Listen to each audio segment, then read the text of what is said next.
We were talking about freedom of speech.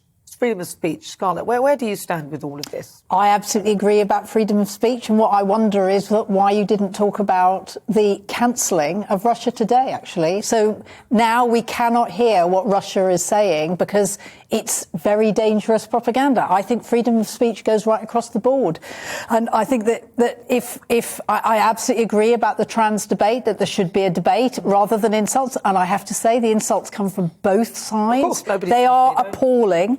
But you know, the government, Ofcom, and nobody complained, it seemed to me, said no more Russia Today because it's dangerous. I think that's freedom of speech. Well, no, yeah, but I like the fact that Dominic Raab also caveated it with that they're not going to allow certain things which are ridiculous. So if somebody is saying something that is, I mean, for example, things on Russia Today, as we know, even the newsreaders were coming out and saying, look, we're not telling the truth here. So if they're not telling the truth, and that is allowed to go unquestioned in a sense. So I didn't understand that you were only allowed to say the truth. I mean, in the trans debate on both sides, people aren't always telling the truth. Well, what I'm saying is that actually it's really important. I worry, obviously, what I find Putin's invasion of Ukraine absolutely appalling. Let's get this straight.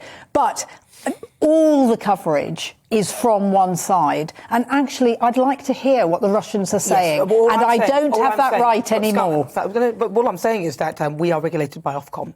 So if I was to say things, even though I have freedom of speech and I was making things up, then I wouldn't be allowed to do it, you see. So that's the difference there, obviously. And that's what Dominic Raab is saying, that actually there will be provisions to make sure that, there's the things that he said, examples of where freedom of speech is actually oppressing somebody else's right. But also, if it's not true, then you're not going to allow that to go out. But Albie, your thoughts?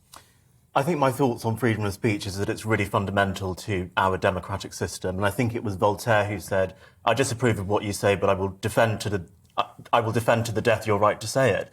And that's a really important principle that we always need to remember. And I think the trans debate is an example of where it's gotten really toxic. But there's one other thing that I think we need to think about with freedom of speech, and that is that we should treat other people how we'd like to be treated. And I don't think freedom of speech gives people licence to be rude to each other. Right. That's right. That's the problem. So I think those two principles are really important when we're talking about difficult issues. And I'm sure that we can find a better narrative, and we need to find ways to disagree well, I think.